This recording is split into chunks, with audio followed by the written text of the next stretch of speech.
Donc carnaval le salami les lieux sont normal. C'est-à-dire que les carnaval moi gros ça m'appelle à Sasa. On a senti c'était l'âme, l'artiste a communié avec le public. Donc Fally fait New Arena, c'est 40 000 places, plus les 10 000 qu'on a rajouté. J'ai été là dimanche matin pour voir un peu les dispositions et les pratiques par rapport aux dessins qui ont été proposés. C'est son groupe qui va décider. Donc je pense que oui, il y aura le public de Brazzaville à venir. Hein. Brazzaville, c'est 40 000 moins, je sais pas moi, 1,5 million de gens ou 2 millions de gens qui habitent Brazzaville. Ce ne sont pas les chiffres. Je pense que il y aura une belle fête.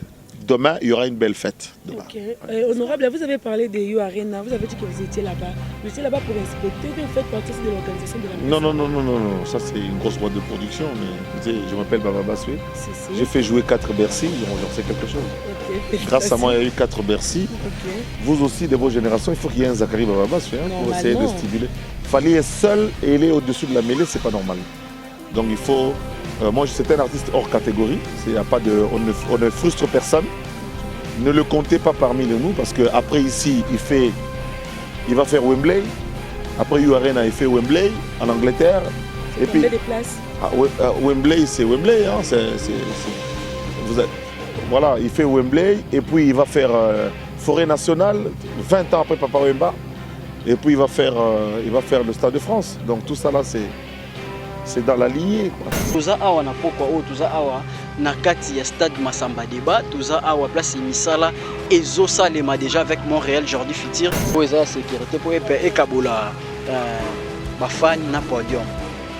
Apparemment à la moni podium va ba benjango bafani baza vraiment trop proche artiste donc basali boy par rapport ya stade ndengeza mukie artiste a kopesa les meilleurs et puis bafani déjà ba ko répondre positif ya moni que baté podium ils à la tout près de la population pour savourer vraiment la bonne musique installation tout le monde a matosi ya dégo namboko vraiment balinga makasi vraiment artiste na biso banzembo betama et surtout Formule 7 donc Formule 7 na Congo Brazza awa bon na yebité hein na yebité ça dans commentaire rebelité ça ko exagérer mais Formule 7 vraiment na yebité ils ont bêta partout. Formule 7, ils ont bêta vraiment partout au Kenya. Formule 7, partout au Tsalokolo, Babar, Banini, Formule 7.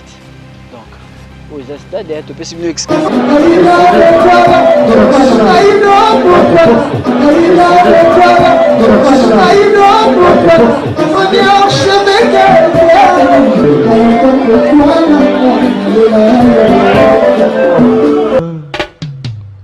Haïdor Bokwala, le Brésilien Gilles Kouyaté.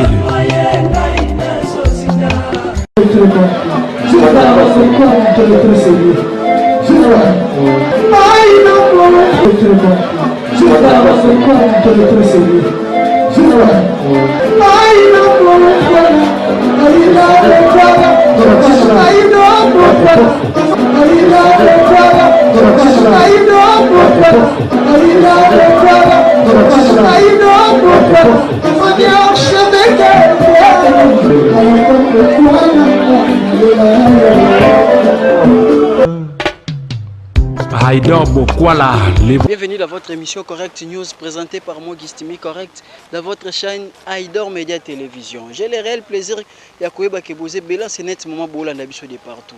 Bo s'abonner, bo commenter, bo liker, bo partager, bo comme sa chaîne au munene surtout et ça en sorte que motiver biso poto mais la rabino d'information solo et surtout na temps réel ndeka na beta racete na souci wana roluka ko pesa bino le meilleur de biso et puis ya ko rendre l'utile à l'agréable. Toza awa na pokwa o toza awa na kati ya stade Masamba Débat, toza awa place misala ezosalema déjà avec Montréal Jordi Futur. Toza la bino vraiment musala ya kitoko kuna na simananga kuna boyomona déjà ndenge installation ya podium déjà bazo installer déjà podium kuna tomoni pe déjà ba instrument baté instrument pe déjà baté kuna tozomona kuna pe côté ya sonorisation ingénieur déjà bato son kuna bazo sala binomo bozomona déjà protège gazon pe yango donc concert ya lobby ya Masamba Débat et kozala tina pelouse ba dire ou bien information o boyoka kike na pelouse bato bakonya tate na pelouse ba sala boete ba zongi sa boete ezaki ba mensonge donc la pelouse lobby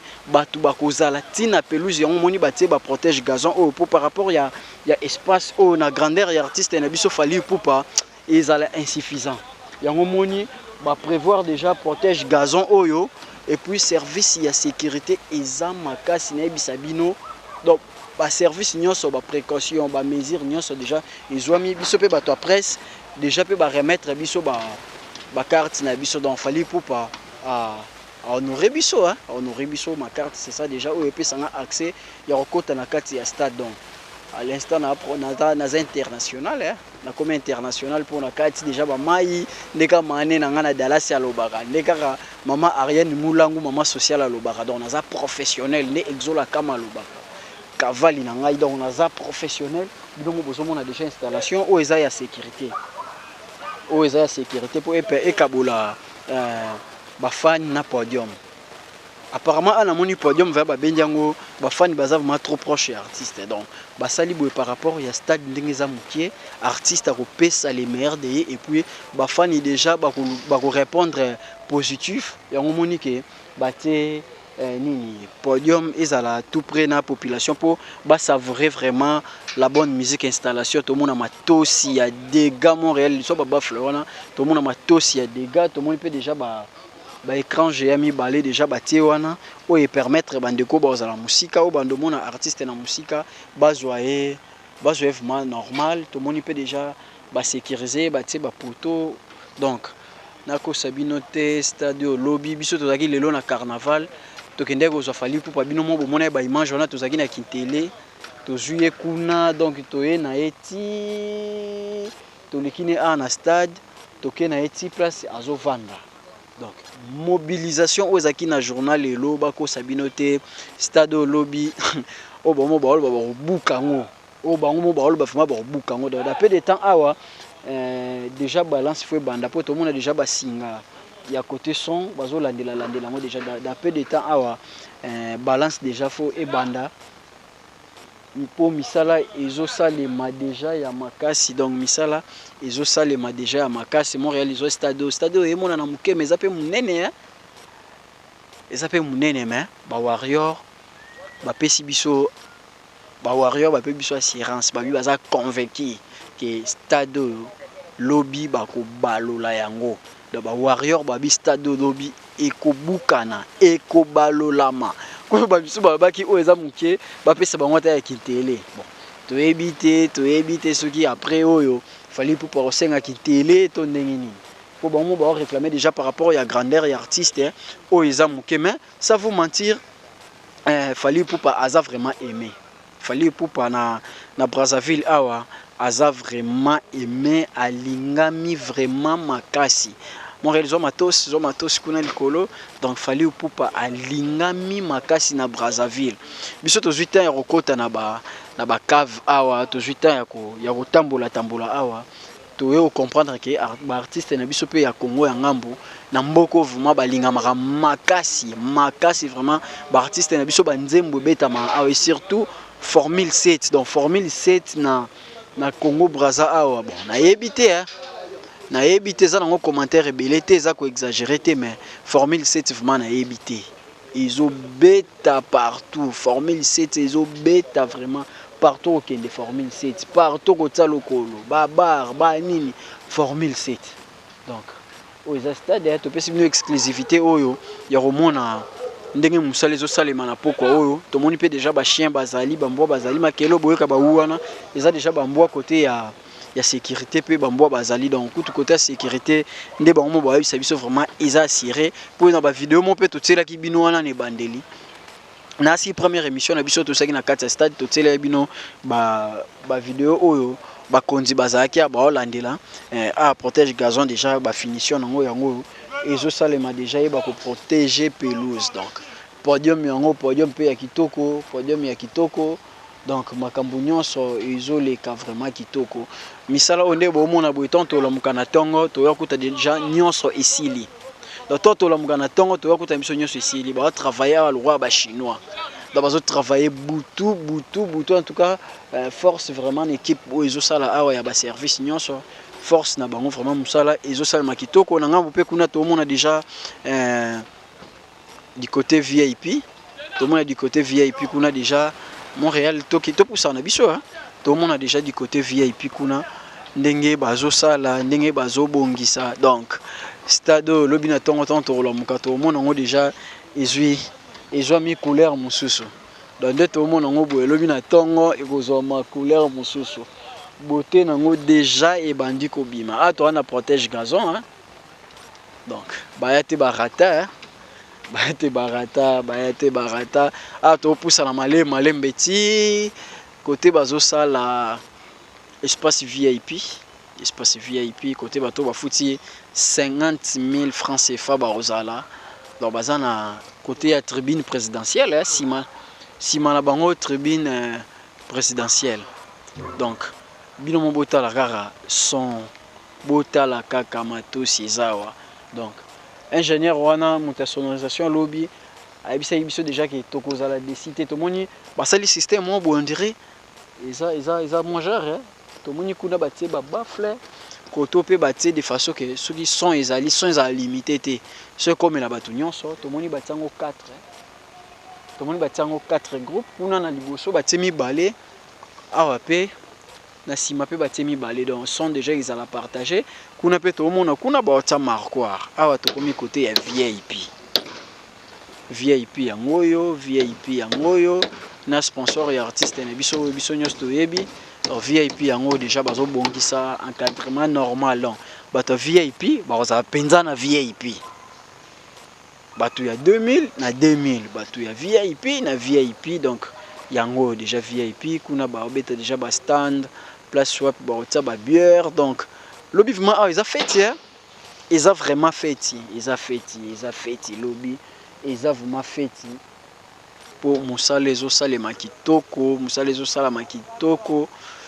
na okaki so okoti na stade on ba pe biloko lia donc na drono ya bié wala ba pesa biloko lia na ebite so isa solo ndenge to yo kaki kaka na ebite so isa solo en tout cas to so l'accès bino vraiment stade ya Montréal to tambula na biso hein to poussa na biso malembe Joss Moule mon pote en tout cas merci na kay kitoko ya minga na kati ya Brazzaville de Makaba fiston na bossa nyote en tout cas ba maso ba mbinga kitoko na kati ya Brazzaville na bisa bino na ata na stress te na azata na stress amukete na zotambola na zolia na zomela donc toujours la sabino stade yango tozotambola na biso na butu tozotambola vraiment na kati ya stade bino mo bomona ndenge stade ezolata kitoko moko eza éclairage surtout éclairage pe ndenge na bossa neloko moko sur éclairage o bomona éclairage pe sa makasi boto travailler nango eza kaka poto moko ya ba éclairage nde muté epela parce que imaginez ça si c'est ba 12 poteaux hein, si je ne m'abuse pas nini comme okotanga si je ne m'abuse pas so na c'est trompé te cause ba 12 ou bien ba 15 poteaux donc o ezaka poteau moko mais t'as déjà éclairage ici donc tant on epesa sous côté epesa côté dans lobby éclairage cause là ya dégâts ya on senga na bino lobby to ça live na kati ya chaîne na biso ana Aidor Media TV donc ceux qui ozana no abonné na biso te en tout cas s'abonner le but au pesa bino intégralité ya concert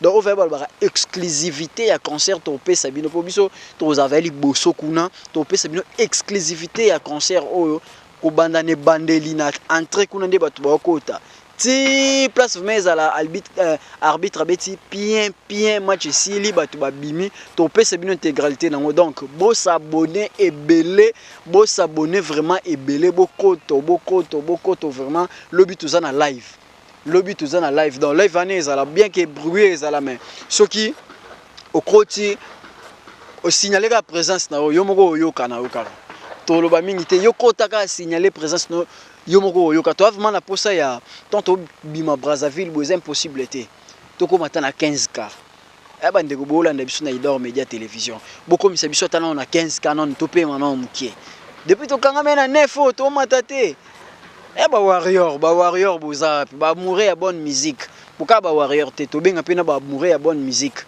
boko misa biso na 15K bo salon ndeni so bo s'abonner te bo salon ndeni bo tala bo s'abonner te bo comme ça biso na 15K et ça la biso vraiment en sorte que tout ça la ba blog aboy po toko accompagner ba artiste nyonso numéro ezalaka affiché wana soki bo solliciter biso tozanga te koya nde toyaka bo ezalaka te kaka ki fanatisme moko bo ou bien ki kolinga mutu mingi ezalaka sollicitation ba solliciter biso to kosala musala yango tokiti na kati ya Brazzaville artiste nyonso pe o amoni ke to couvrir événement na ye to accompagner na promotion par rapport ya événement o aza nango ba numéro na biso ezalaka wana tozanga deux numéros moko ya Aidor moko ezalaka ya ngai donc so moni ke émission o ne muto talo kutemi na liloba mo bongo so contacter nga message eleka directement na bureau so contacter pe Aidor message eleka directement na bureau ba artiste nyonso pe ou bien mutu nyonso za na œuvre na ye ozaka na posa aleka na chaîne na biso c'est trop facile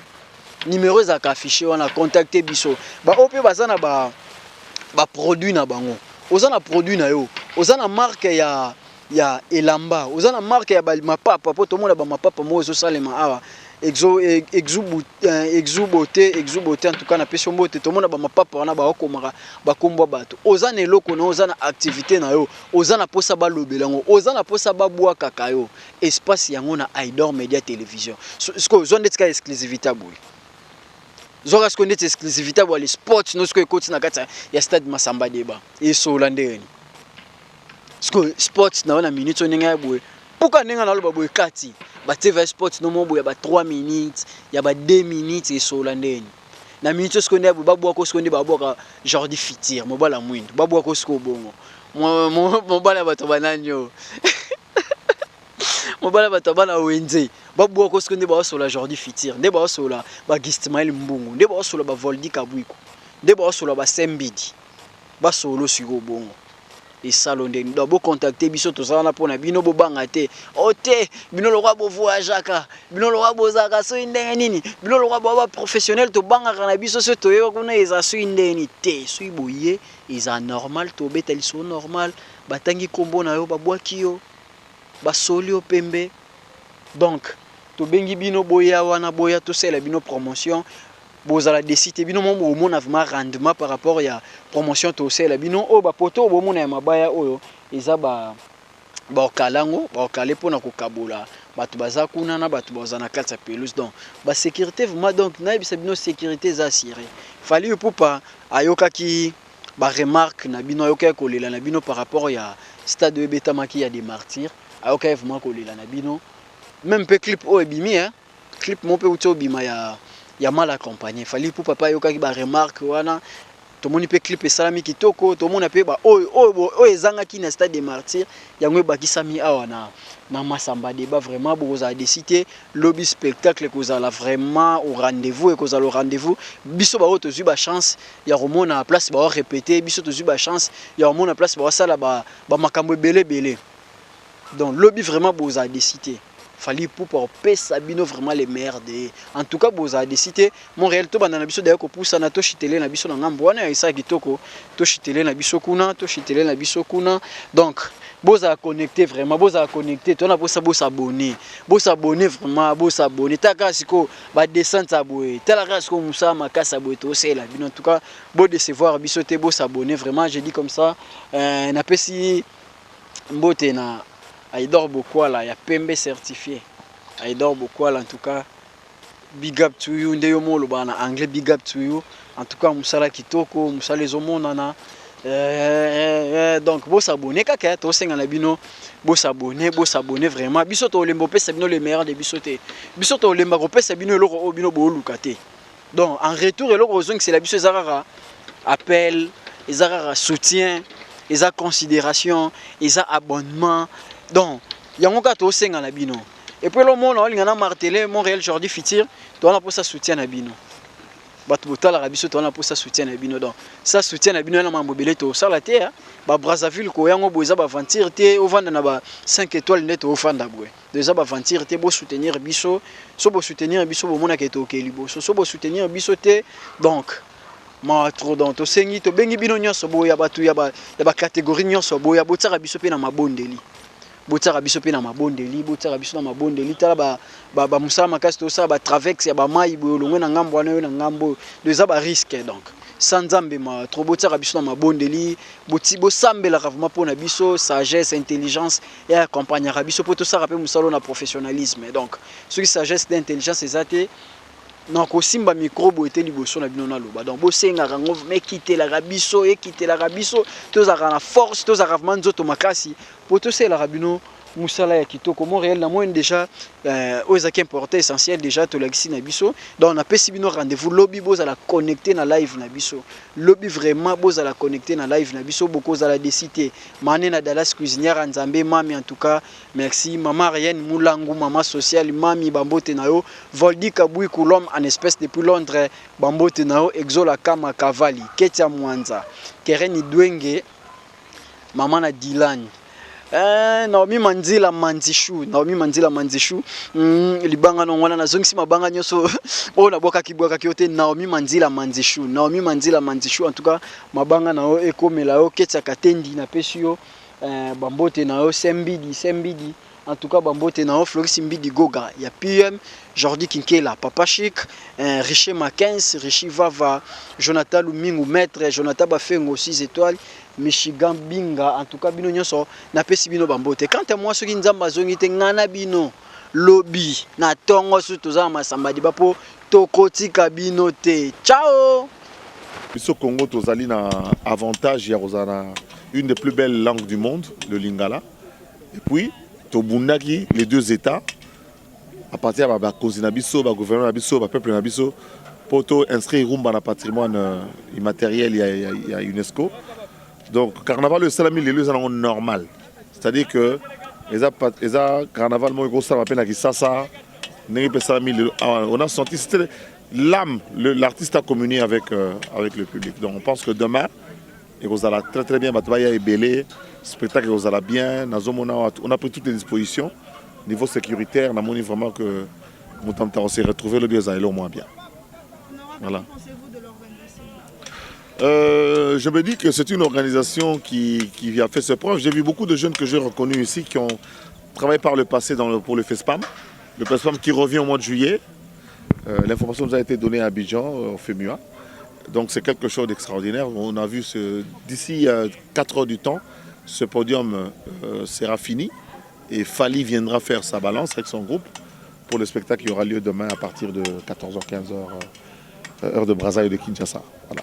Il y a beaucoup de gens qui attendent pour voir ce qui va se passer. Et honorable, pour le plein, je pense que Fali fera le plein ici. Vous savez, vous aimez toujours cette histoire de plein ou pas plein. Demain, il y aura de la musique, il y aura de la rumba que partagent les Brazzavillois et les Quinois. Il y aura demain du spectacle. L'artiste respectera son contrat. En fait, ici, Brazzaville a l'occasion de bénéficier d'un concert grand public de Kofi avant New Arena.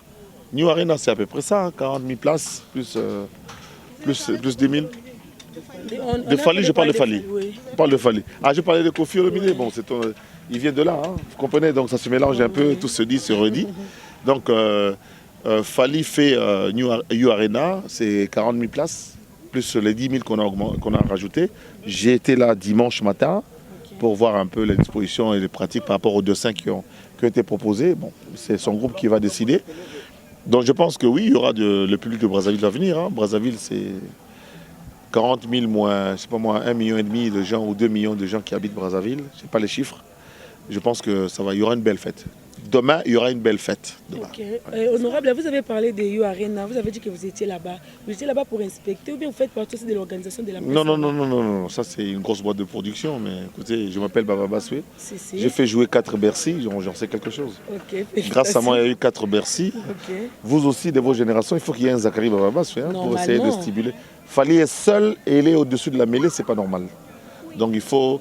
moi, c'est un artiste hors catégorie. Y a pas de, on ne frustre personne. Okay. Ne le comptez pas parmi nous parce qu'après ici, il va faire Wembley. Après You Arena, il fait Wembley en Angleterre. C'est combien de places? Wembley, c'est Wembley. Hein, voilà, il fait Wembley et puis il va faire Forêt Nationale 20 ans après Papa Wemba. Et puis il va faire le Stade de France. Donc tout ça là, c'est dans la lignée, quoi. Je ne suis pas dans le secret des dieux, mais je sais qu'il est en train d'aller vers là. Okay. Donc je pense qu'il faut, demain, je suis heureux, j'ai parlé avec Garo avant de venir. Okay. On s'est loupé à Paris dimanche. Nous avons son frère qui joue le 27 mai. Et le 24 juin, le même public, avec le même enthousiasme, avec vous-même, vous tous, on va se retrouver ici pour le Chevalier, pour essayer de le soutenir aussi dans ce qu'il est en train de faire. Le 24 mai ou juin? C'est le 24 juin, qu'est-ce que je raconte? Je me perds dans les dates, hein. Excusez-moi, j'ai pas bien dormi. Ça fait 2 jours que je suis dans l'avion, donc dans les avions, parce que je viens trop long. Ok. Voilà. Et honorable, parlons un peu maintenant de la place de Fally Ipupa qu'il occupe maintenant de la musique congolaise. En voyant son évolution depuis les quartiers latins jusqu'à maintenant, tu peux les placer Non, il faut compter depuis le quartier, depuis le Kikoso. Les Kikoso. C'est-à-dire depuis la douche traditionnelle africaine. Ok. Bon, c'est un artiste qui est d'abord qui a de la chance. Okay. Il a beaucoup de talent, parce qu'il y a beaucoup d'artistes qui ont le talent, mais qui manquent peut-être ce volet chance. Okay. Et puis d'abord, j'aimerais que vous compreniez que Fally puise d'abord dans lui-même. Okay. Il puise son énergie, sa puissance en lui-même. Donc il croit fortement en lui-même. Moi, je l'ai vu avant, bon, il a raconté son histoire de blessure. Il s'est blessé une ou 2 semaines avant le concert des Stades des Martyrs. Stade des Martyrs. Ouais. Je suis parmi les gens qui l'ont dit, mais tu prends l'avion, tu pars 2 jours en Europe. Mais le gars, il puise d'abord dans lui-même. Okay. Ça, c'est une énergie. Moi, je me suis reconnu dedans parce que moi, je suis qu'un simple fils de soldat, mais je puise en moi-même. Donc si aujourd'hui, tu peux rester chez toi et recevoir le coup de fil du président de la République qui te demande comment tu vas, sur 100 millions de Congolais, ça veut dire que... On t'a demandé, bien on avait demandé à Fally. Non, je dis, c'est-à-dire s'il y a des gens comme ça qui peuvent puiser en eux-mêmes. Donc ici, Fally puise d'abord en lui-même. L'énergie de tout ce que nous allons voir demain, okay.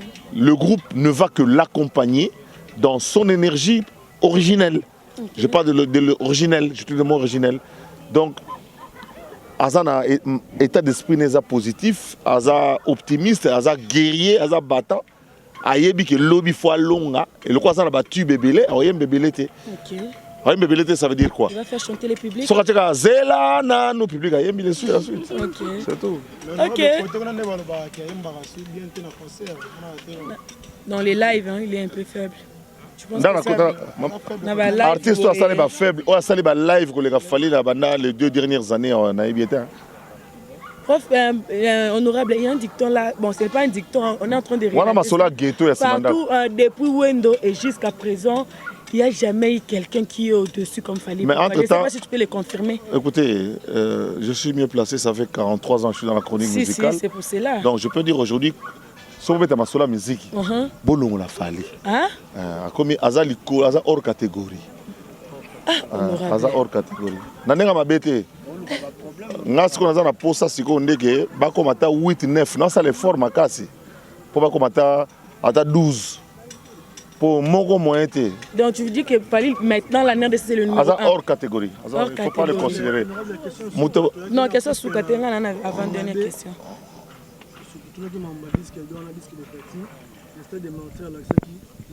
Ah voilà, c'est de platine hein.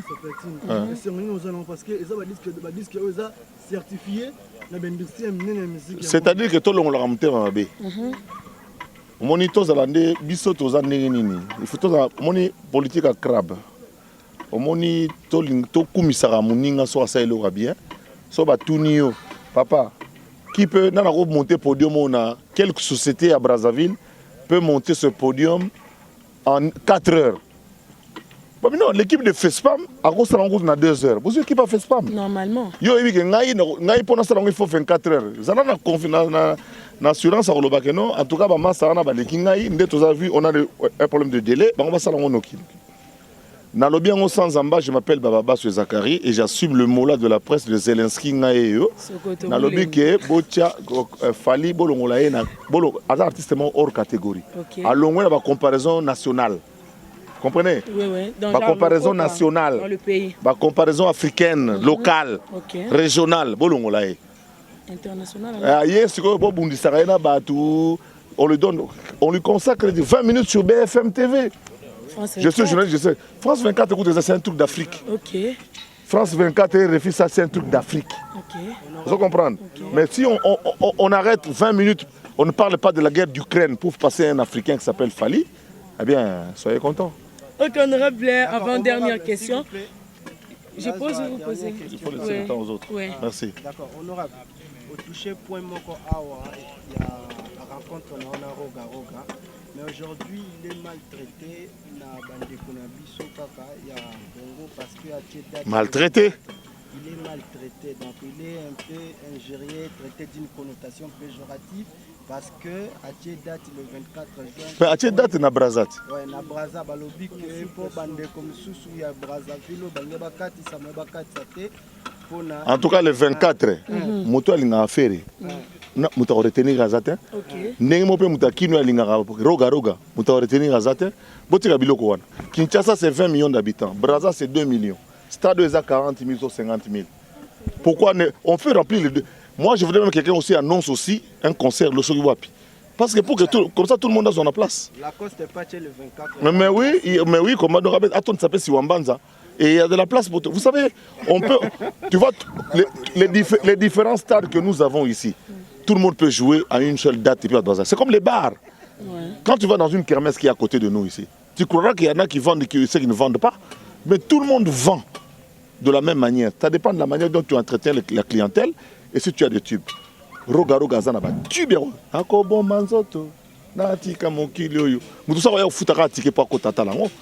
Mutu pa ya otala ba na kozonga maboko pamba na kozonga parce que faire rigola zana mungongo oyo azape na spectacle azape na bato ebele. Donc c'est deux styles différents que mutu ta ozana choix na e botika ba polémique wana.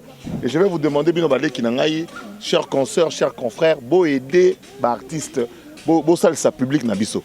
Mukolo wana le 24 juin. La musique oh, et de la place pour tout le monde.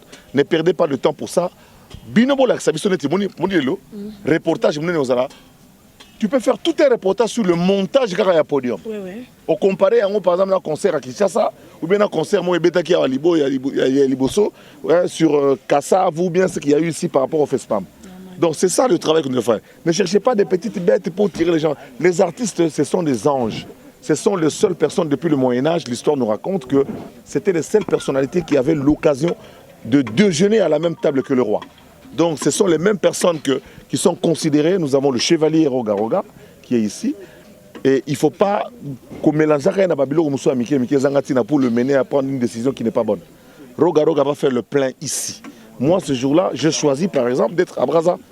Le 24 juin, je serai à Brazzaville. Ça ne veut pas dire que Joka...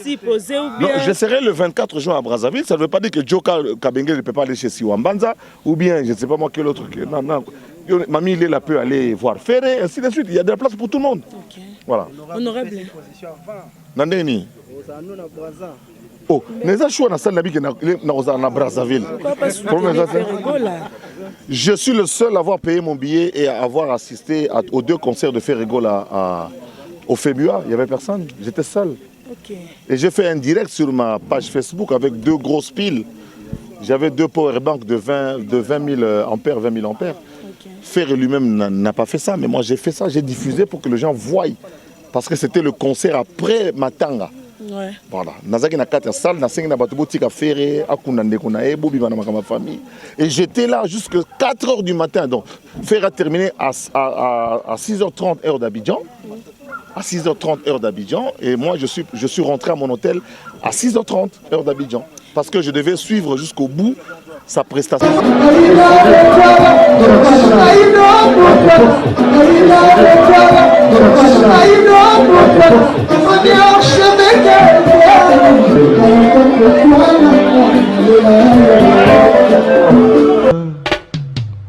Haïdor Bokwala, le Brésilien Gilles Kouyaté.